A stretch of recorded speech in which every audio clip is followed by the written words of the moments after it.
Hello students, welcome to RS accounting classes. Today we are going to discuss internal reconstruction corporate account BCom third sem part 4 and ये मेरा Telegram channel है RS accounting classes, आप इसको join कर लीजिए।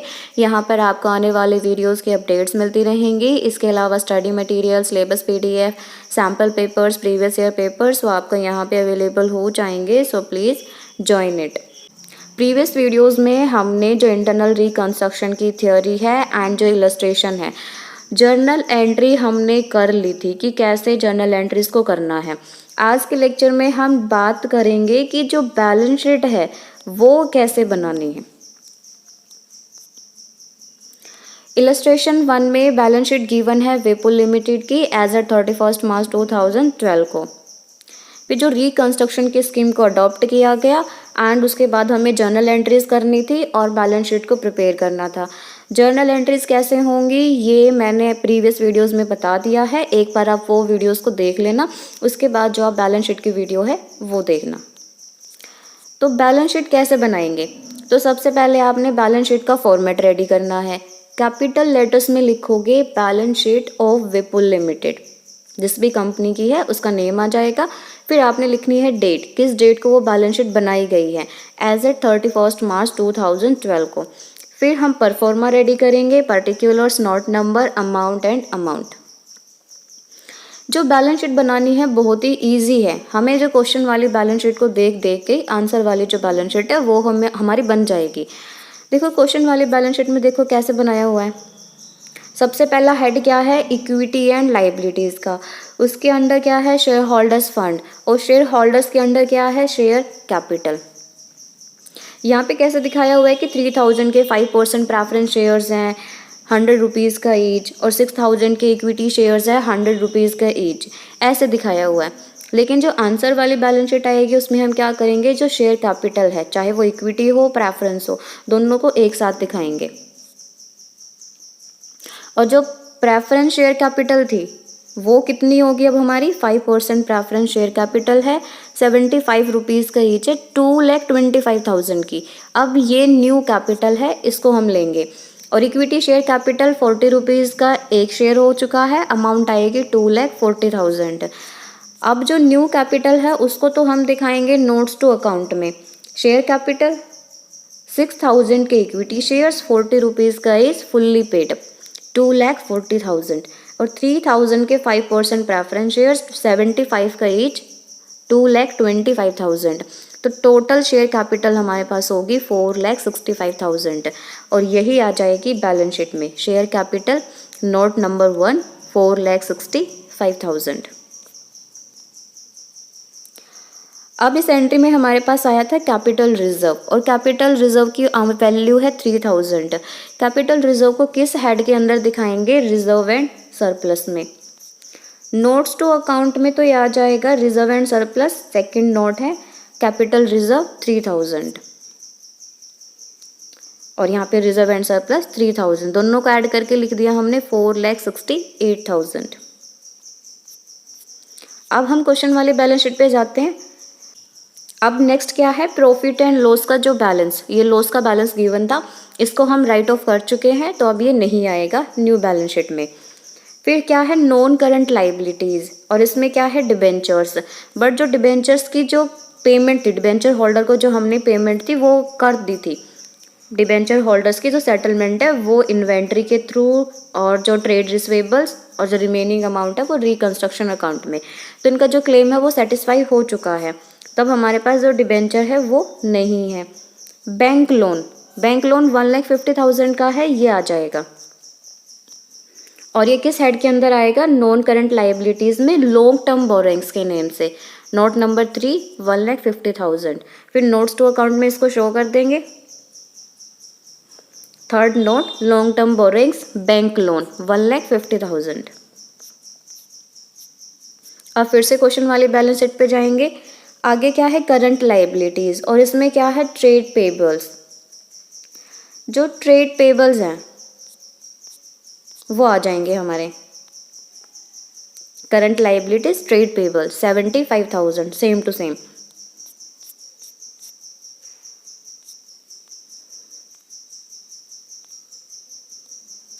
अब क्या है, एसेट्स। एसेट्स में नॉन करंट एसेट्स है और उसमें लैंड एंड बिल्डिंग है, मशीनरी है और गुडविल है।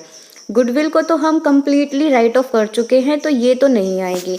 अब है land and building and machinery.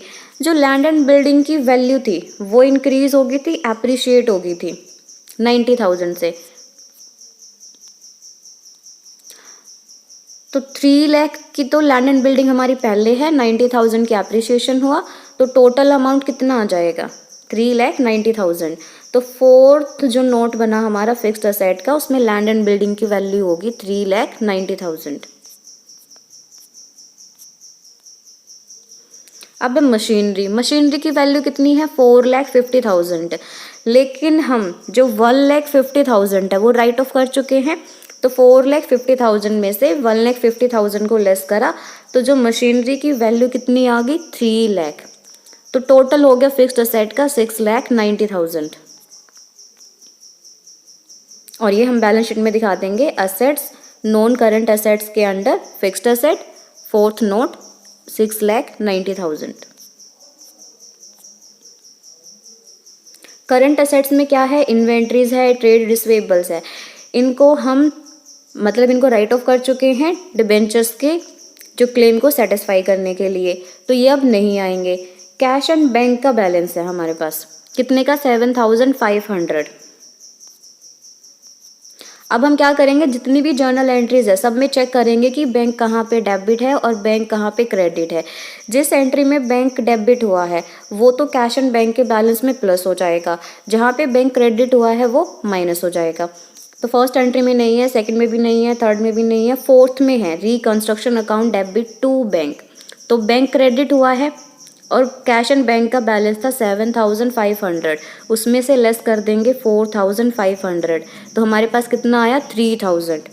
और कहीं पे बैंक नहीं है तो कैश एंड बैंक का बैलेंस कितना हो गया, 3,000। अब लास्ट पॉइंट बचा था हमारा current and non current asset में शेयर इशू एक्सपेंसेस। ये है 10,000 के। जो शेयर इशू एक्सपेंसेस है हम इनको भी राइट ऑफ कर चुके हैं, तो अब ये भी नहीं आएंगे। फिर हमें दोनों साइड का टोटल करना है, लायबिलिटी साइड का एंड टोटल करेंगे असेट साइड का, और ये इक्वल आएगा। तो इस तरह से हमें जो बैलेंस शीट है वो बनानी है। आई होप कि इलस्ट्रेशन 1 की जो बैलेंस शीट है वो आपको समझ आ गई होगी। अब हम एक प्रैक्टिस और करते हैं बैलेंस शीट की, इलस्ट्रेशन 2। क्वेश्चन में बैलेंस शीट गिवन है एक्स लिमिटेड की एज एट 31 मार्च 2012 को रिकंस्ट्रक्शन की स्कीम को अप्रूव किया गया। फिर जर्नल एंट्रीज हमें प्रिपेयर करनी है और फिर हम बनाएंगे बैलेंस शीट। सबसे पहले हम कैपिटल लेटर्स में लिखेंगे balance sheet of X limited, then उसके नीचे डेट एज एट 31 मार्च 2012, फिर proforma, particulars, note number, amount and amount. तो सबसे पहला हमारा हेड आ जाएगा इक्विटी एंड लाइबिलिटीज़ का, उसके under share holders fund, share holder fund में आ जाएगी शेयर कैपिटल। अब हम जर्नल एंट्रीज में देखते हैं कि शेयर कैपिटल कितनी हो चुकी है रिकंस्ट्रक्शन के बाद। इक्विटी शेयर कैपिटल है एक तो 2 लाख रुपीज़ की, 4,000 के इक्विटी शेयर्स हैं, और एक इक्विटी शेयर कैपिटल यहाँ पे है जो हमने इशू किए थे, 1,000 के इक्विटी शेयर्स हैं और 50,000 की ये, तो दोनों प्लस करके आ जाएंगे 2 लाख एंड 50,000, तो 2,50,000। ये हम दिखाएंगे नोट्स टू अकाउंट में। शेयर कैपिटल में इक्विटी शेयर कैपिटल 5,000 के इक्विटी शेयर्स 50 रुपीज़ का ईच, ये हो गया 2,50,000। अब हम जर्नल एंट्री में चेक करते हैं कि प्रेफरेंस शेयर कैपिटल कितनी हो चुकी है। 9% प्रेफरेंस शेयर कैपिटल, ये 2,000 के हो चुके थे नंबर में, 1,40,000 के, और कहीं पे प्रेफरेंस शेयर कैपिटल नहीं है तो हमारी यही आ जाएगी। तो प्रेफरेंस शेयर कैपिटल में 2,000, 9% प्रेफरेंस शेयर 70 रुपीज़ का इज फुल्ली पेड 1,40,000।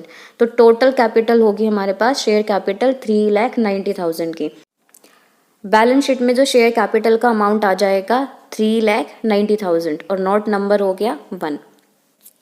अब की बार जो जर्नल एंट्रीज हमने की है, कैपिटल रिजर्व में हमारा कोई भी बैलेंस नहीं गया, तो रिजर्व एंड सरप्लस का जो हेड है वो नहीं बनेगा।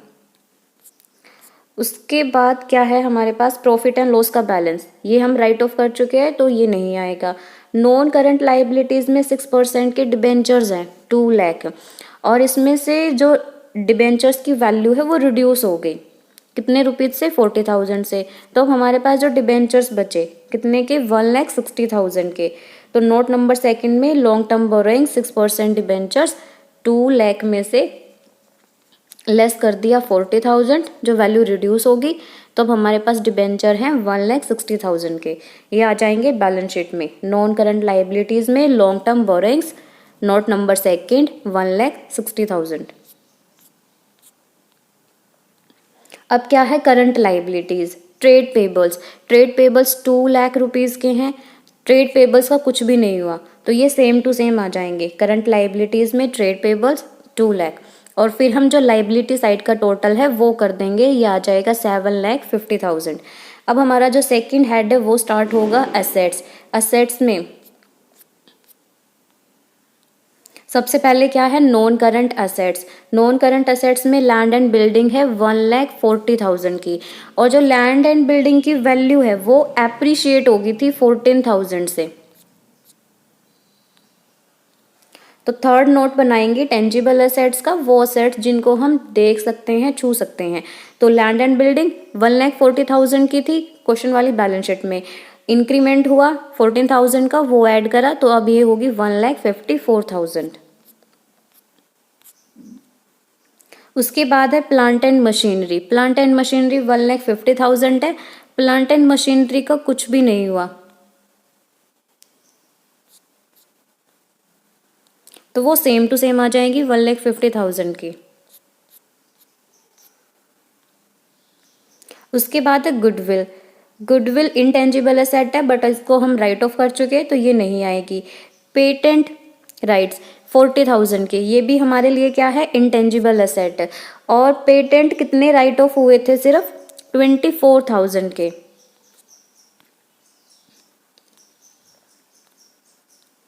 टेंजिबल एसेट्स का टोटल हो गया 2,04,000। इनटेंजिबल एसेट्स में आएंगे पेटेंट राइट्स, उसमें से लेस कर देंगे जितने हमने रिटर्न ऑफ कर दिए थे 24,000 के। तो पेटेंट कितने के रिमेनिंग है? 16,000 के। तो नॉन करंट एसेट्स में फिक्स्ड एसेट, फिक्स्ड एसेट के अंदर आएंगे tangible asset and intangible asset. Tangible asset के लिए note number third 2,04,000। Intangible asset का नोट नंबर 4 16,000। तो टोटल हो गया 2,20,000। करंट एसेट में इन्वेंट्री है, ट्रेड रिसीवेबल्स है। अब की बार इनका कुछ भी नहीं किया तो इनका जो अमाउंट है वो सेम टू सेम आ जाएगा। करंट एसेट में इन्वेंट्री 1,60,000, ट्रेड रिसीवेबल में 2,15,000। कैश एंड बैंक का बैलेंस कितना गिवन है? 5,000। अब हम चेक करेंगे जनरल एंट्रीज में कहाँ पे हमने बैंक को डेबिट करा है, किस एंट्री में बैंक को क्रेडिट किया है। जहाँ पे बैंक डेबिट होगा तो वो अमाउंट प्लस हो जाएगा, अगर बैंक क्रेडिट है तो वो माइनस कर देंगे। तो इस क्वेश्चन में बस एक ही जनरल एंट्री में बैंक को डेबिट किया है 50,000 से। तो 5,000 के तो हमारे पास पहले से ही बैलेंस गिवन था और 50,000 का और हो गया, तो टोटल कैश एंड बैंक का बैलेंस हो जाएगा 55,000 और टोटल होगा करंट एसेट का 4,30,000। अब टोटल करेंगे एसेट्स का, यह आ जाएगा 7,50,000, क्योंकि अब हमारे पास कुछ बचा ही नहीं।